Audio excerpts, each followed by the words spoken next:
Every Against Me song always starts off as an acoustic song. I always write on an acoustic guitar, so that's kind of like the way the songs are formed. And I went out on a short run this past August and just wanted the chance to kind of like introduce the songs to fans in that form, that they're most stripped down and bare, where it's really just about the words and, you know. For sure, I mean, acoustic shows in general, like, it is more interaction, and I mean, you know, there's not a wall of volume to hide behind. So people are right there. It was smaller venues and, you know, they're right there in front of you, and I always make an effort to hang out after a show too and say hey. So it was cool. I mean, that 606 is a really impressive studio, and definitely, like, you know, when we went there, we didn't record everything there, but when we went there, it was right before the Sound City documentary came out. So it was like, saw the documentary the night before going into the studio, and then you walk in and there's the Neve, and you're just like, whoa. I was afraid to touch it. So we've known Mike for years. I mean, we used to be a Fat Records band, and I mean, the second concert I ever went to was a NoFX concert, you know. And Mike's great, and at this point, you know, he's a friend, but there's still a part of you the whole time that you're around him where you're just like, you're Fat Mike. You're totally Fat Mike.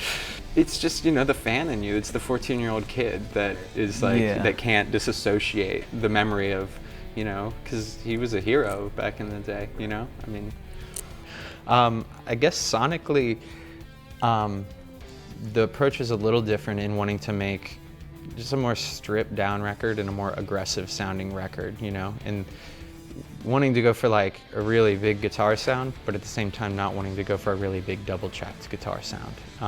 And just wanted to make it punk. I mean, the two references I gave to Billy, who mixed it, was that I wanted it to sound like the Sex Pistols and the New York Dolls. So. Doing your own label's scary. It's really scary. Definitely, like, you know, we did our last two records on a major label, and that experience towards the end felt like very stifling, and that there was too many cooks in the kitchen and too many people telling you how to do your art. So I really wanted the opposite experience with this record, of having complete freedom to do whatever we wanted. So it's been liberating in that sense, but it's scary. But at the same time, music in general, like, I mean, you really got to hustle to be in a band and to make it these days, and to make a living doing that. Just, you know. The thing is that at this point, you know, having been a band for 17 years, something like that, is that unfortunately most of the time people aren't actually paying attention to the music, and they're picking out some other inconsequential thing to focus on, to talk about, you know, in an interview or whatever. And for years, our band, it was always about what label we were on, you know, and like, oh, you're sellouts because you sold to a major label, or you're sellouts because you were on Fat Records or whatever. And that was always the focus, and that was like completely overshadowed the music for years. So if now the focus is shifted to something else, it's kind of, it's inconsequential, you know. The people who are going to listen to the music and know what it's about are those people, and they're always going to be those people. But otherwise, people are going to focus on the things that don't really matter, you know?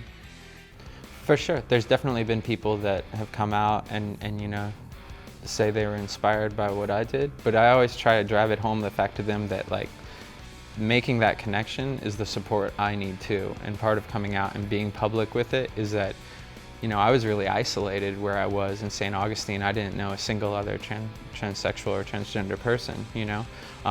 So having the opportunity to meet people just through being open, you know, if they're looking for support from me, I'm looking for an equal amount of support from them, you know? It's tough because a lot of that stuff, you don't want to be disappointed by the experience, you know? That's a really good answer. And I think maybe most of the people I would say would be dead, unfortunately, too. But to have done something with Joe Strummer would have been pretty incredible. I actually recently had $10,000 worth of guitars stolen from me by a moving company, which was a drag because it was all like the guitars that had the most sentimental value.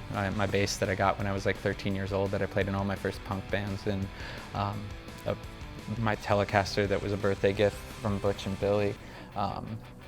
Just total drag. I mean, they were insured, so I got insurance money for them or whatever, but it's amazing, like, moving companies they kind of have carte blanche to just steal from you, because when it happened, it was like, okay, well, who do you call? You know, you can't call the cops, and they tell you to call someone else because it's across state lines, so you have to contact the Department of Transport Authority or whatever, and it's just like they make you jump through a bunch of hoops, and then no one's gonna get arrested for stealing your stuff, you know? Yeah, there's a special place in hell reserved for guitar thieves.